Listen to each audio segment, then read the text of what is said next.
afternoon, Jurgen. I just want to reflect on Sunday, just very briefly, first of all. I know victories bring momentum, but as Alisson's goal brought a different kind of momentum, a different kind of feeling for those final two games? In that moment, nobody thought about the next two games, obviously. We were just only celebrating the moment.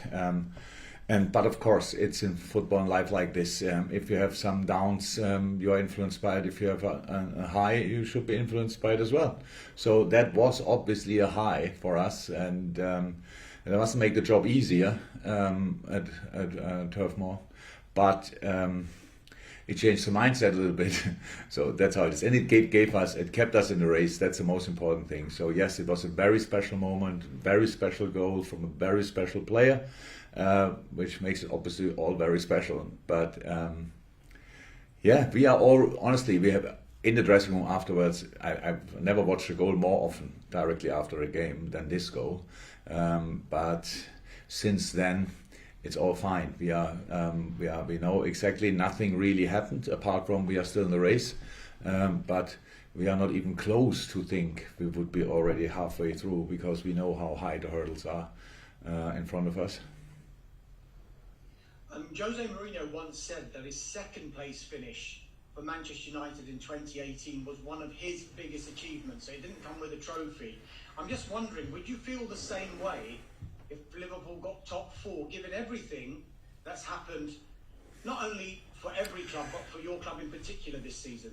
I mean, I don't want to compare it with other things, so it's even still nice and it's very complicated and difficult as well to win whatever, because you have to be consistent, and even as a season you're winning whatever, it's never without any setbacks or any problems during a season. So I don't want to compare it, but it would be massive. That's true, absolutely massive, and much better than we would have thought maybe a few weeks ago when it was out of sight for us that we can come that close.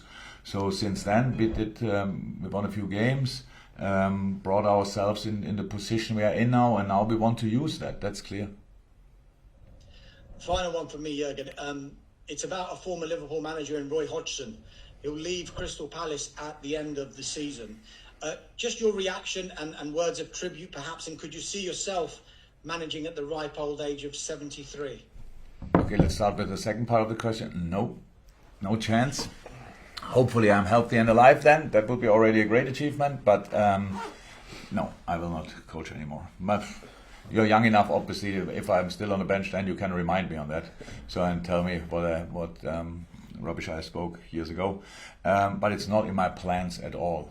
Roy Hodgson, one of the very, very greats of our business, years and years ago, when really early, I've said it a couple of times, my former manager Wolfgang Frank, who introduced in Germany like the ball-orientated defending, and he showed us a lot of videos of Arrigo Sacchi, but as well from Roy Hodgson from his time in Switzerland, so all these kind of things. So he was obviously part of the inventive team of this kind of style, and so I knew him long before I met him.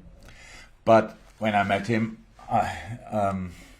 it was even better because a really nice guy, I have to say, and obviously high energetic. That he obviously thinks he has to do this stressful job in this kind of slightly advanced age, but he did a great job again. So staying in the Premier League is for all teams who are not fighting around the European spots a massive achievement, and he did that again and again with Crystal Palace. He obviously formed there a group which followed him completely, and I have to say I couldn't have more respect for what he did and how long he did it and on which level he did it. So I'm not sure he will retire. Maybe he stops only at Crystal Palace and searching for the next challenge. I would be not surprised about that.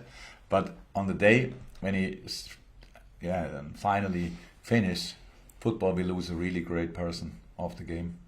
Okay, thank you. And we go to Jonathan for two questions from PLP. Jonathan. Thank you. Jurgen, just to follow up on that, I mean, as Damaj mentioned, obviously a former Liverpool manager, will you be helping to ensure that he gets the send-off he deserves on Sunday at your place?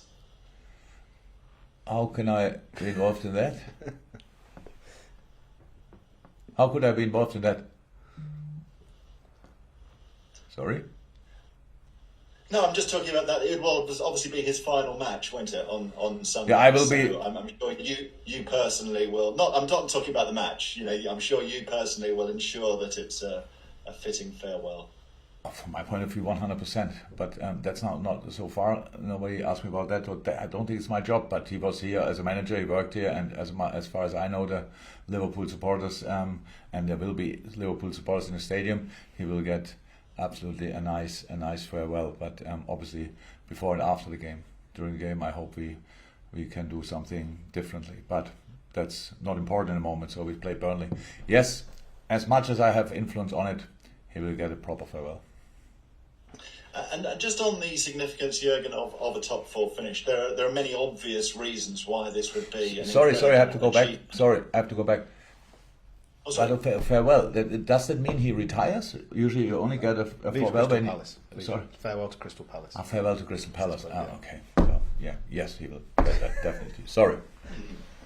Yeah, he said it's time to sort of move on from top flight football. So those championship, more games. I love that.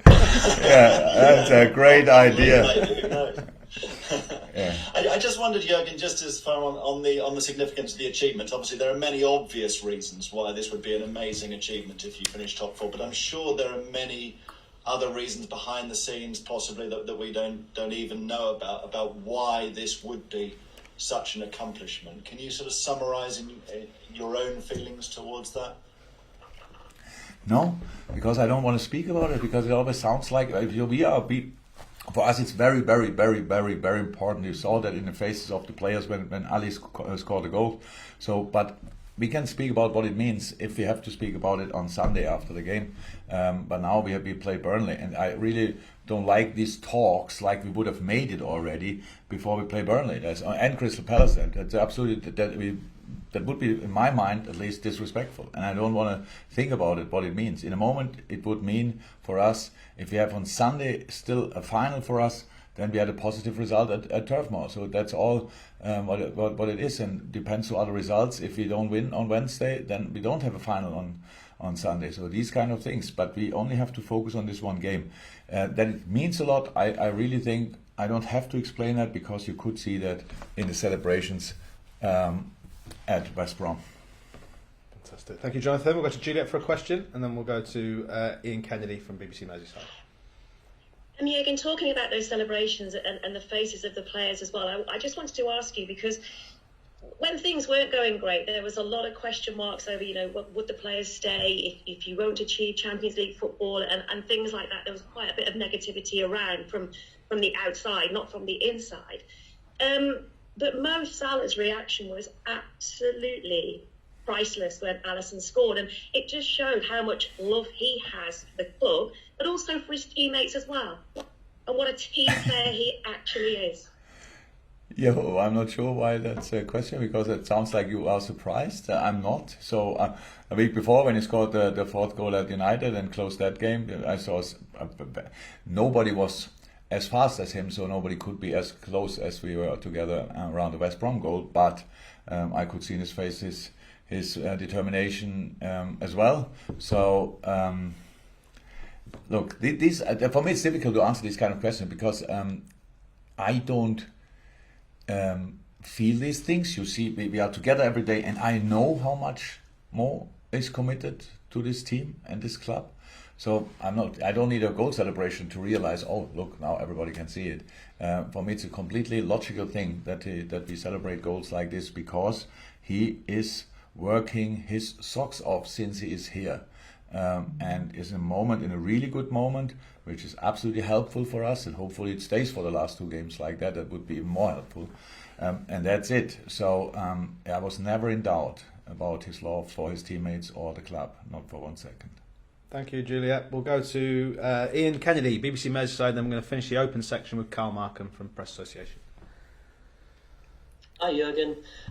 Just on Alisson's goal, again, one of the things I thought was interesting was the quality of the delivery of the corner from Trent Alexander-Arnold, because when you go into a situation where you know it's the last play of the game, you're under pressure to put it in a good ball, and he did that, didn't he?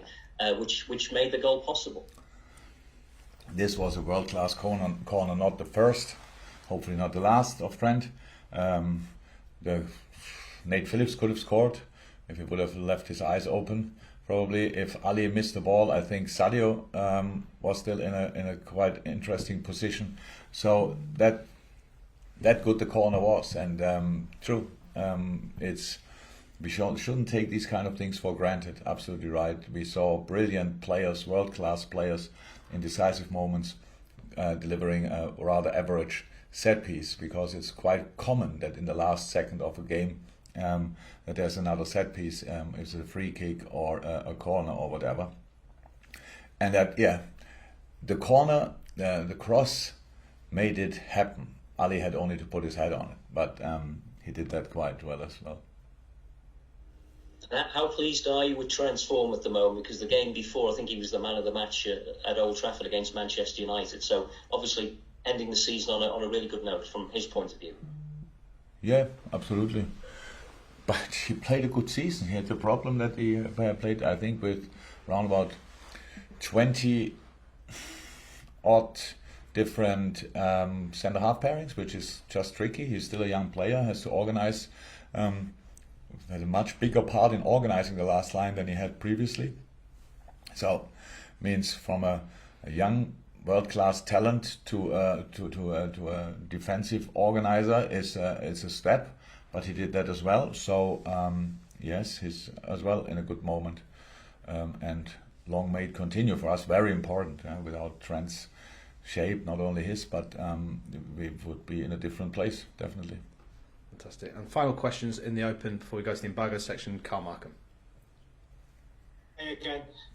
In a strange way, has the injury problems helped with the momentum and rhythm, because you've been limited with the amount of this sort of choices you've had to make, and so bring out the same side.